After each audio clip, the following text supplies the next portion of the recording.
जो हमारी भाषा बुंदेलखंडी भोजपुरी, इसका हम विरोध नहीं करते। अगर अंग्रेजी करें तो उर्दू भी कर दीजिए, उर्दू क्यों नहीं करते? यानी उसको मौलवी बनाना चाहते हैं, कठपुतला पर की ओर देश को ले जाना चाहते हैं, ये नहीं चल सकता। विधानसभा की ये बहस तो आपको याद ही होगी। यूपी में हिंदी उर्दू पर बीजेपी और सपा आमने सामने हैं। उत्तर प्रदेश में उर्दू की क्या हालत है, ये राजधानी लखनऊ में गोमती नगर में बने उर्दू अकादमी भवन के सूनेपन से साफ हो जाता है। स्थापना के बाद से अकादमी ने उर्दू भाषा और साहित्य को बढ़ावा देने और लोकप्रिय बनाने के लिए कई योजनाएं शुरू की, लेकिन गोरखपुर के चौधरी हाउस निवासी और मुख्यमंत्री योगी आदित्यनाथ के करीबी चौधरी कैफुल वरा अंसारी का बतौर उर्दू अकादमी के चेयरमैन का कार्यकाल पूरा होने के बाद सितंबर 2023 से यहाँ का काम सुस्त पड़ा है। पिछले 3 साल से उर्दू अकादमी अपना सालाना अवार्ड भी नहीं बांट पाई है। इसमें कर्मचारियों के 30 से ज़्यादा पद खाली हैं और जो हैं भी वो भारी गुटबाजी का शिकार है। उत्तर प्रदेश की उर्दू अकादमी से मिलते जुलते हालात देश की दूसरी अकादमियों के भी हैं। दरअसल उर्दू भाषा के विकास के लिए देश को 3 जोन में बांटकर 3 अलग अलग विश्वविद्यालयों में 3 उर्दू अकादमी बनाई गई थी।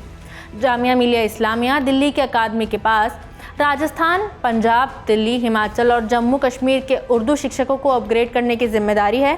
वहीं अलीगढ़ मुस्लिम यूनिवर्सिटी की उर्दू अकादमी पर उत्तराखंड, बिहार, पश्चिमी बंगाल और ओडिशा तथा मौलाना आज़ाद नेशनल उर्दू यूनिवर्सिटी हैदराबाद के पास दक्षिण भारतीय राज्यों का जिम्मा है।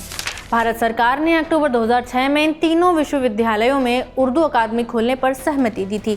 इसके लिए इन तीनों अकादमियों को 4-4 करोड़ रुपए भी दिए गए, लेकिन पिछले कुछ सालों से इन उर्दू अकादमियों को बजट नहीं मिला। एएमयू में ही उर्दू विभाग के एडवांस स्टडी सेंटर के बंद होने से भी सरकार की मंशा पर सवाल खड़े होते हैं।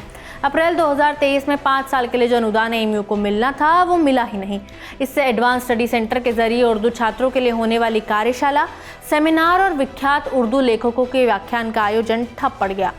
भारतीय जनता पार्टी की सरकार में उर्दू से भेदभाव के आरोपों ने 18 फरवरी को यूपी विधानमंडल के बजट सत्र के पहले दिन को हंगामेदार बना दिया। दरअसल विवाद तब खड़ा हुआ जब विधानसभा अध्यक्ष सतीश महाना ने सदन की कार्रवाई में अंग्रेजी के अलावा 4 क्षेत्रीय भाषाओं अवधी, ब्रज, बुंदेली और भोजपुरी में लाइव अनुवाद की पहल की थी।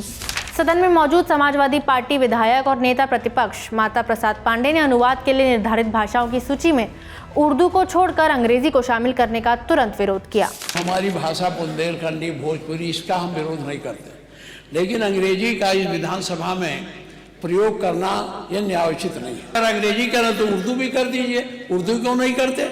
उर्दू भी तो भाषा है, उर्दू को नहीं करेंगे, अंग्रेजी करेंगे। कि आप समाजवादियों का चरित्र ही इतना दोहरा हो चुका है, इतना दोहरा हो चुका है कि अपने बच्चों को भेजेंगे इंग्लिश पब्लिक स्कूल में और दूसरों के बच्चों को बोलेंगे कि एक गांव के उस विद्यालय में पढ़े जहां संसाधन भी नहीं है। अपने बच्चों को ये लोग पढ़ाएंगे इंग्लिश स्कूलों में और दूसरे के बच्चे के लिए अगर वो सुविधा सरकार देना चाहती है तो कहते नहीं उर्दू पढ़ाओ इसको, यानी उसको मौलवी बनाना चाहते हैं, कठपुतला पर की ओर देश को ले जाना चाहते हैं, ये नहीं चल सकता। इस बयान के बाद से आदित्यनाथ देश भर में विपक्षी नेताओं के निशाने पर आ गए। समाजवादी पार्टी के राष्ट्रीय अध्यक्ष और पूर्व मुख्यमंत्री अखिलेश यादव ने कहा, ये पहली सरकार है जो उर्दू का विरोध उर्दू में कर रही है। मुख्यमंत्री जी ने कई बार उर्दू के शब्द बोले, बदनाम, बख्शा नहीं जाएगा, पैदा, गुनहगार, मौत, पायदान, सरकार। क्या ये उर्दू शब्द नहीं है? योगी सरकार पर उर्दू भाषा के साथ भेदभाव बरतने का आरोप लगाकर सपा सदन के बाहर भी इस मुद्दे को ले जाने की तैयारी कर रही है। राजनीतिक विश्लेषकों का मानना है कि उर्दू के मुद्दे को तूल देकर राजनीतिक दल अपने एजेंडे को साधने का हर संभव प्रयास करेंगे। शिबली नेशनल कॉलेज आजमगढ़ के पूर्व प्रधानाचार्य डॉक्टर ग्यास असद खान कहते हैं, भाजपा उर्दू को मुसलमानों की भाषा समझकर अपने हिंदुत्व के एजेंडे को आगे बढ़ा रही है। इसके जरिए हिंदू मुसलमानों के बीच ध्रुवीकरण को बढ़ावा देने की कोशिश की जा रही है। साल 2027 के विधानसभा चुनाव तक इस तरह की रणनीति से विवादों को जन्म दिया जाए तो ताज्जुब नहीं होना चाहिए। यूपी में उर्दू राजनीति का शिकार बनी है, इसके उदाहरण कम नहीं है। परिषद के संतों के अनुरोध पर प्रयागराज महाकुंभ में योगी सरकार ने उर्दू और फारसी शब्दों के प्रयोग में बदलाव किया था। इस तरह शाही स्नान को साल 2025 के महाकुंभ में अमृत स्नान कहा गया। नई पाठ्य पुस्तक बेसिक शिक्षा परिषद के स्कूलों में कक्षा 1 और 2 के उर्दू माध्यम और मदरसों में पढ़ाई जा रही उर्दू जुबान पुस्तक बंद करके शहनाई पुस्तक शामिल की गई। प्रदेश के यूनानी मेडिकल कॉलेजों में BUMS पाठ्यक्रम में प्रवेश के वक्त उर्दू की अनिवार्यता खत्म कर दी गई। सपा सरकार ने विधानसभा चुनाव से ठीक पहले दिसंबर 2016 में उर्दू के 4000 सहायक अध्यापकों की भर्ती प्रक्रिया शुरू की थी। 23 मार्च 2017 को योगी सरकार ने इस भर्ती प्रक्रिया पर रोक लगा दी और अक्टूबर 2018 को ये पूरी प्रक्रिया ही निरस्त कर दी गई।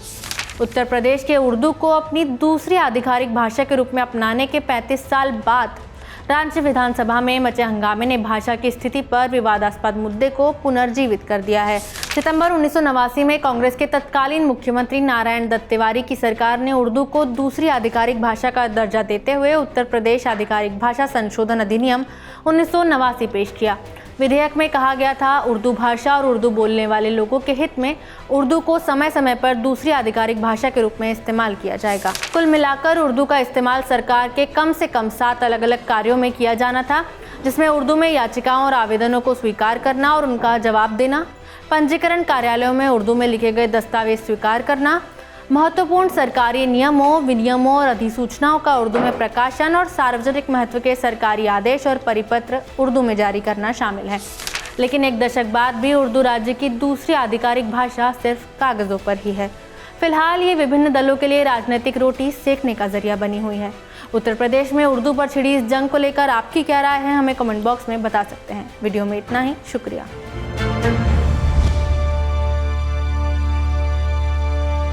इसी तरह की तसल्ली से भरी हुई एक्सक्लूसिव रिपोर्ट्स देखने के लिए सब्सक्राइब करें इंडिया टुडे हिंदी का यूट्यूब चैनल और बेल आइकन जरूर प्रेस करें ताकि वीडियो अपलोड होते ही आपको खबर हो जाए।